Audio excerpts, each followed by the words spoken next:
we're tracking at this hour. CNN News 18 blows the lid on Karnataka government's National Herald files as documents reveal how the Congress government splurged taxpayers' money on party mouthpiece, the National Herald, a newspaper with no circulation in the state. Actor Vijay's last film, Jananayagan, release date postponed due to delay in certification even as High Court reserves order on the film. Body cam footage shows police deployment during Delhi demolition drive was restricted only to the encroached area marked and not the mosque.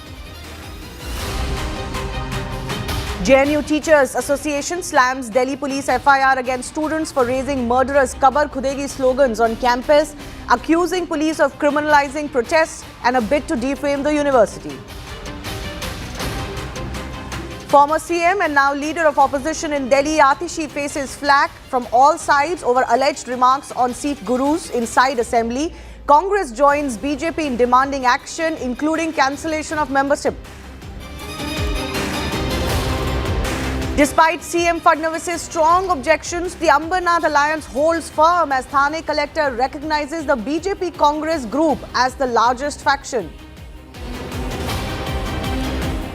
New data reveals pollution funds remain largely unused in Delhi. Money spent only on sprinkling water to control dust and spraying chemicals to control the foam in Yamuna. And a panicking Pakistan ran from pillar to post to leverage US help after Operation Sindoor. Documents released by Farah show hectic lobbying.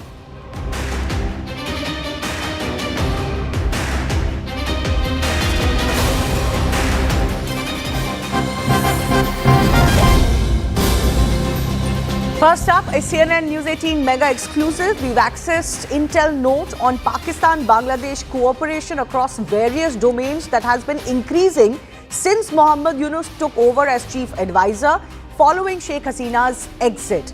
Now, Bangladesh's bilateral relationship with Pakistan has undergone a significant change. This could indeed be a worry for India. This reset has been done by the ISI after years of planning. Remember, earlier we had reported about a special ISI cell in Dhaka. Now, according to sources, in 2025, cooperation has expanded not just across economic, defense and diplomatic circles, but also cultural and educational domains.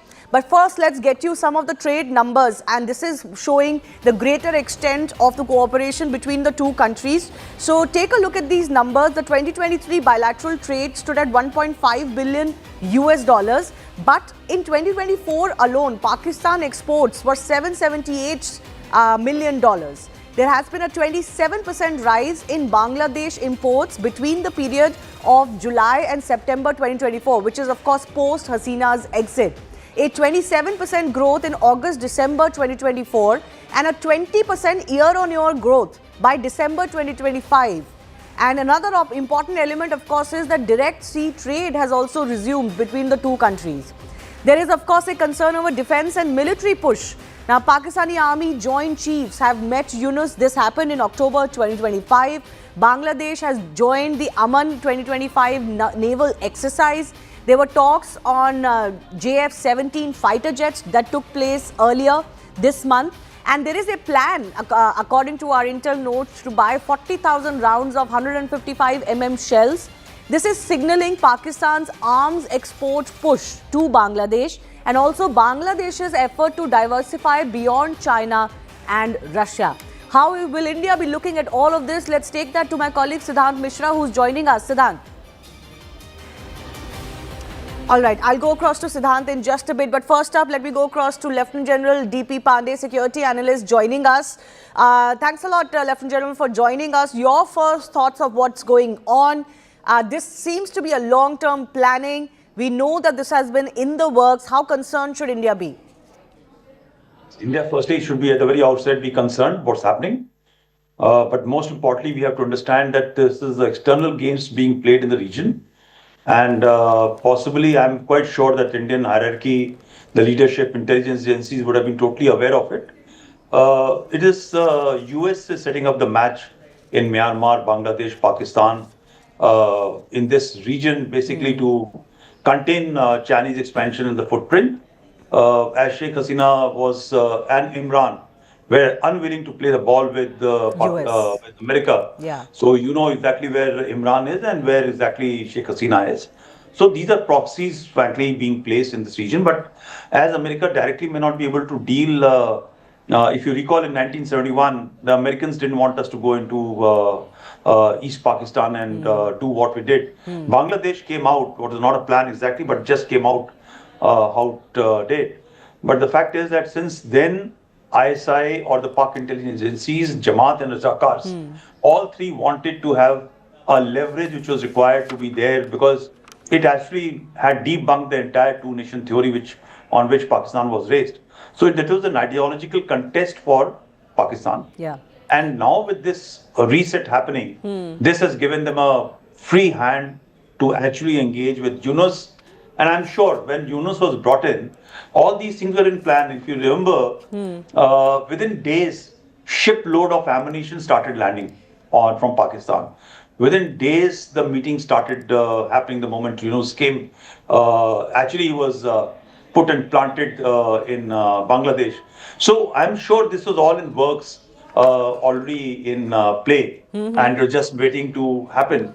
And therefore, I think this whole script has given the Pakistanis an opportunity to create a chaos. And why should we be concerned now? Sometime back, at least about 2 years back, and on a channel about a year back, I have spoken a number of times that India, instead of looking at 2.5 front, should start very, very seriously looking at the 3 front this thing, because Bangladesh was emerging even when Sheikh Hasina was there. At least in my view, it was a challenge. And now Indian military security forces have to actually look at very, very seriously on this third front which has come about. More importantly, like in Pakistanis, if you recall a few months back, there was an endeavor which was on after Pahalgam happened to push back all Pakistanis, and there were thousands of Pakistanis unknown turned up within our country who have overstayed visas, or they had come in some manner and all, and if you recall. But you know how you look at the numbers of Bangladeshis in India. No, so I'm going to touch upon that point. Lieutenant General, just stay with me because I want to highlight some more aspects of this overdrive that is currently on. So let's talk about the diplomatic push. So there was the first foreign secretary talks in 15 years between the two countries that happened again in April 2025. This was almost a year after the fall of Sheikh Hasina. You had Pakistan FM Ishaq Dar visiting Dhaka in August 2025. This was the first FM visit from Pakistan since 2012. So again, in over a decade, 6 agreements have been signed, visa exemptions have been given for diplomats, and trade and humanitarian cooperation is also increasing. So all of this is just going on to show that there is a surge in the activity between or the truck between Pakistan and Bangladesh. Look at these numbers. The diplomatic visits have jumped from 1950 in 2024 to over 3,300 by 2025. So this is a clear acceleration post the government change in Dhaka, which is also why the India has been very, very circumspect over what is transpired in Dhaka. Internal security linkages, let's tell you more about that. Pakistan Interior Minister visited Dhaka again in mid-2025, July 2025.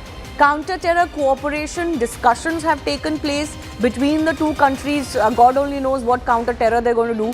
But proposed police training exchanges are happening, and intelligence coordination has been deepened between the two countries.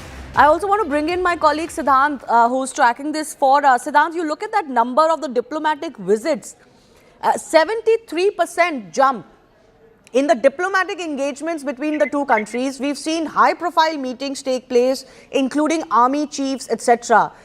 Just goes on to show the increasing collaboration between the two countries. Well, that's right, Shivani. And in fact, Bangladesh leadership has always been told by the Indian side that any kind of Pakistan's involvement in Bangladesh or perhaps closing up with Bangladesh will have a direct impact or could have a direct impact on India-led security architecture in the region. And in fact, Sheikh Hasina was always sensitive about India's concern when she was the Prime Minister. But, you know, as you rightly said, in fact, you just highlighted that how in last 1 year there have been multiple meetings taking place between the two countries at leaders level, at the levels of intel officials, at the level of army chief, etc., etc. There were visa-free entry, which was allowed by Bangladesh for Pakistani citizens. There have been multiple vessels coming from Pakistan docking at Chattogram port. Now we are also learning. In fact, Komolika reported yesterday that there's going to be direct flights from between Karachi and Dhaka. So at all levels, they have increased the cooperation. They are strengthening the cooperation. And you know why, Shivani? This is a matter of concern for India. Because Pakistan doesn't believe in stability of the region. In fact, if India has opted out of SARC, or perhaps if SARC is not a successful initiative, then the only reason is Pakistan, because SARC, the foundation of SARC was on the basis of regional cooperation. But a country which believes in exporting terrorism, how can that country be trusted as a key stakeholder for the regional cooperation? But look how Yunus is desperate to revive SARC. In fact, the other day on the funeral ceremony of funeral of Khalida Zia, when all the leaders from the neighboring countries reached Dhaka. In fact, he called that particular day that this today is a spirit. The spirit of it's good to see that spirit of SARC is alive.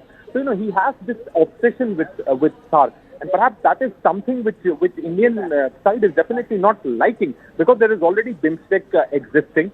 There is already close cooperation with the other neighboring countries. But each time around, the interim leadership of Bangladesh, Shivani, wants to bring Pakistan into the picture, wants to bring their leaders into the picture, cooperation with Pakistan. I don't know what they are going to achieve from Pakistan, but perhaps many tell me that this is mainly to irritate India, Shivani. Yeah, I mean, we obviously know the trajectory that Yunus administration is taking, Siddhant. You've seen comments which have been very, very provocative against Indian territorial integrity when it comes to China and Chinese interests as well. So I want to bring in Lieutenant General D.B. Pandey one more time. You were touching upon that very important issue of how, Pakistan is treated and Pakistani presence in India is treated.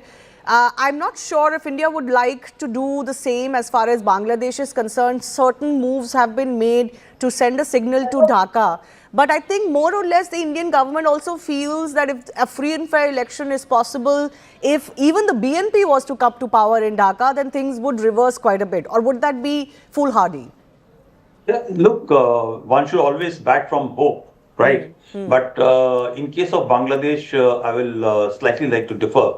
Because when the religious issue takes place, India can do anything in terms of economy to empower, enable, but then the religion, that Islamist connect, is far more important for a large section of important leadership in Bangladesh or any other country. There's a point which I just want to highlight very quickly.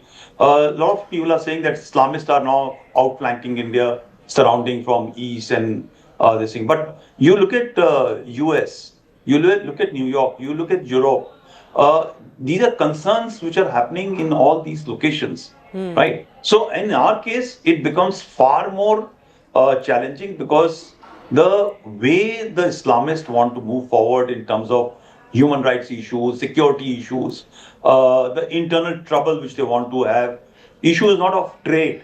So if anybody thinks that Pakistan is signing a trade agreement with Bangladesh, so ek garib dusre garib ko kya dega, right? How are they going to circumvent the distance which is involved to go through the seas or without the overflight permission with India to reach out? So even the direct sea trade that has been restored, a first Pakistani cargo ship has docked first in Chittagong in November 2024, which was again post Hasina. It's not going to be a very economical or a very sustainable model, because you have to go all around Indian peninsula. So the same rice which India was selling to Bangladesh is virtually about 50 to 60 rupees extra in terms of a ton, which was just sent to. So economically, trade-wise, and the point I think which Gupta brought out was about SARC. Please understand, SARC, the pivot of SARC is India. When you look at the numbers, when you look at the economy, you look at the military might, you look at what India brings on table to SARC, right? All other countries in SARC combined together may have the voting prowess, but in terms of what we bring on table for regional stability is not possible. So you just look at the two countries we're talking of, Bangladesh. Virtually for last year and a half, there will be no elections. The elections which are going to be there held will be actually absolutely what do you call a pipe dream. Farcical, yes. Yeah, it is all going to be because the Awami League, which actually has more than 50% voting percentage, which is assured for it, is not going to be taking part in it. So eventually, if BNP comes or NCP comes, both have got linkages. If you look at historically also, you refer to the timeline of 2015 and thereafter the surge which has taken place or there was a restriction after 2014. The first number of events have started with this thing. It is because Sheikh Hasina was there. Sheikh Hasina understood the role of Islamist. She tried to contain. Terror activities from Bangladesh territory into our Indian territory. Right. But there's a significant segment in Bangladesh strategic community which wants to continue to keep trouble for India because of the issue of religion.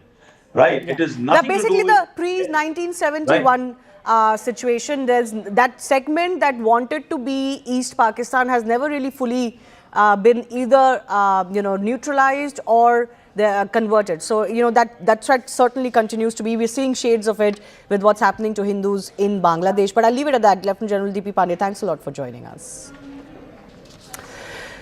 Moving on, we're focusing our attention to the other big story that we're tracking. ED is conducting raids at IPAC office in Kolkata, the political consultancy firm that advises the West Bengal government and the TMC in power. Raids are also underway at the residence of the IPAC co-founder Prateek Jain. These raids are underway across 5 locations, and reacting to these, none other than Chief Minister of West Bengal, Mamata Banerjee, has kind of swooped in on the ground. She has called them unfortunate.